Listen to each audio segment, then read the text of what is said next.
আজকে আমি আপনাদের নেটফ্লিক্সের টপ 7 মোস্ট ওয়াচ সিরিজের নাম বলবো, যেটা আমি আপনাকে দেখার জন্য রেকমেন্ড করছি। সবার প্রথমের সিরিজ হলো উইক হিরো ক্লাস 1 আর ক্লাস 2। এটা একটা Korean high school action drama series. এখানে আমাদের ক্লাসে টপ করা এক স্টুডেন্টের কাহিনী দেখানো হয়, যাকে ক্লাসের কয়েকজন ছেলে বুলি করে।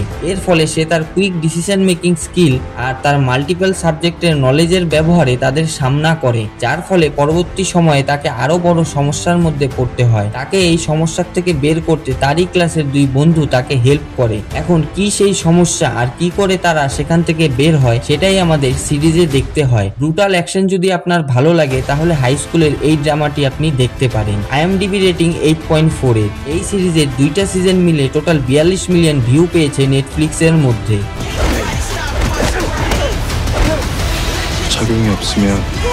এরপর the trauma code heroes on call. এটা একটা কোরিয়ান মেডিকেল ড্রামা সিরিজ, যেখানে আমরা একদল ডক্টর আর হসপিটাল কর্তৃপক্ষের কাহিনী দেখি, যারা মানুষের জীবন বাঁচানোর জন্য লড়াই করেছে সিরিজে। তাই এর প্রতিটা এপিসোড আমাদের বিভিন্ন ধরনের কাহিনী দেখায়, যার মধ্যে থাকছে দুঃখ, কষ্ট, বন্ধুত্ব আর ব্যক্তিগত জীবনের চাপ। অতএব আপনি যদি হসপিটালের ভিতরে হওয়া এই লড়াই অনুভব করতে চান, তাহলে এই সিরিজটা আপনি দেখতে পারেন, যার আইএমডিবি রেটিং 8.4 এর। এছাড়া এটাকে 34 মিলিয়ন মানুষ নেটফ্লিক্সের মধ্যে দেখেছে। যদি আপনার ডিজনি প্লাসের দ্য পিট ভালো লাগে, এটা আপনার জন্য বেস্ট চয়েস।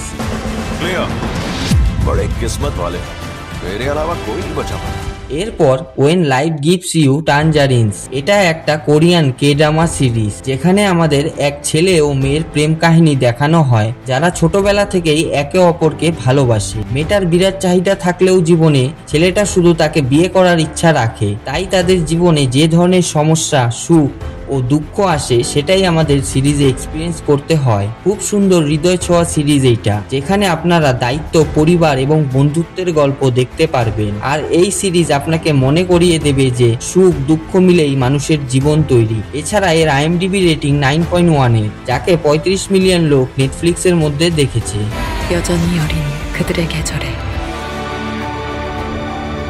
এরপর অ্যাডোলেন্স। এটা একটা British psychological crime drama series. এখানে আমাদের 13 বছরের এক ছেলের কাহিনী দেখানো হয়, যাকে তারই ক্লাসের এক মেয়ের খুনের জন্য গ্রেপ্তার করে পুলিশ। এখন 13 বছরের ছেলে কেন আর কিভাবে করেছে তার সহপাঠীর খুন, এটাই আমাদের গোটা সিরিজে এক্সপিরিয়েন্স করতে হয়। মাত্র 4 এপিসোডের এই সিরিজ আপনাকে যুব সমাজের মানসিক অবস্থা, অপমান আর অনলাইনের প্রভাব দেখাবে। এরই মধ্যে ব্যবহার করা সিঙ্গেল টেক শট আপনাকে গল্পের দিক থেকে ইমোশনালি কানেক্ট করে ফেলবে, তার মধ্যে থাকা অস্বস্তিকর সত্যের সাহায্যে। তাই এখনো যদি আপনি এটার ব্যাপারে না জানেন, তাহলে দেখে আসুন এই সিরিজ, যার আইএমডিবি রেটিং 8.1 এর। এটা নেটফ্লিক্সের 2025 সালের মোস্ট ওয়াচ শো, যাকে 145 মিলিয়ন লোক দেখেছে ইউনিক স্টোরির কারণে। তাই এখনো যদি আপনি এটার ব্যাপারে না জানেন, তাহলে দেখে আসুন এই সিরিজ, যার আইএমডিবি রেটিং 8.1 এর। এটা নেটফ্লিক্সের 2025 সালের মোস্ট ওয়াচ শো, যাকে 145 মিলিয়ন লোক দেখেছে ইউনিক স্টোরির কারণে।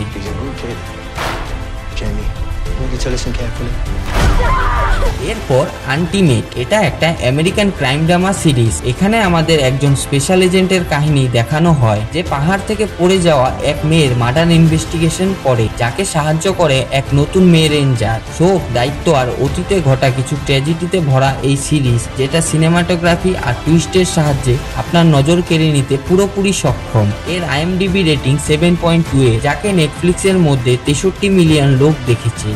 No animal tracks near the top of the trail. Whatever she was running from, she was running for a while.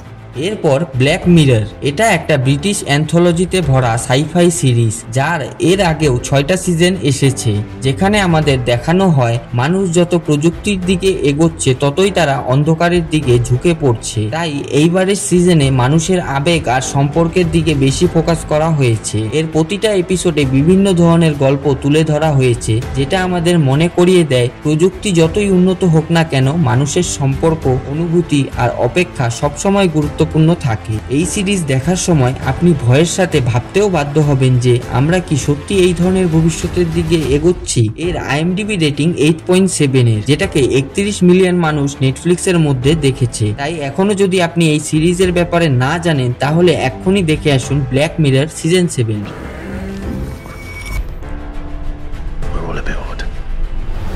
এরপর এই বছরের সবচেয়ে জনপ্রিয় সিরিজ স্কুইড গেম সিজন 3। এটা একটা south Korean dystopian survival thriller, যার এর আগেও 2টো সিজন এসেছে, যেখানে আমাদের কিছু মানুষদেরকে নিয়ে এক রহস্যজনক মৃত্যুর খেলা দেখানো হয়েছে। সেই খেলায় একমাত্র জীবিত বিজয়ী ছিলেন গি হুন, প্লেয়ার নাম্বার 456। সে আবারও সিজন 3তে ফিরে আসে এই মৃত্যুর খেলা খেলতে, যেটা আগের তুলনায় এইবার বেশি ভয়ঙ্কর। এখন আমাদের সিরিজে এটাই দেখতে হয় গি হুন কি করে আবারও এই মৃত্যুর খেলা জিতে এবং তার এই গেম খেলার পিছনের কারণ কি। এর IMDb রেটিং 8 এর, যাকে 231 মিলিয়ন মানুষ নেটফ্লিক্সের মধ্যে দেখেছে। তাই এখনো যদি তুমি এই সিরিজ না দেখে থাকো, এটা তোমার জন্য মাস্ট রেকমেন্ড।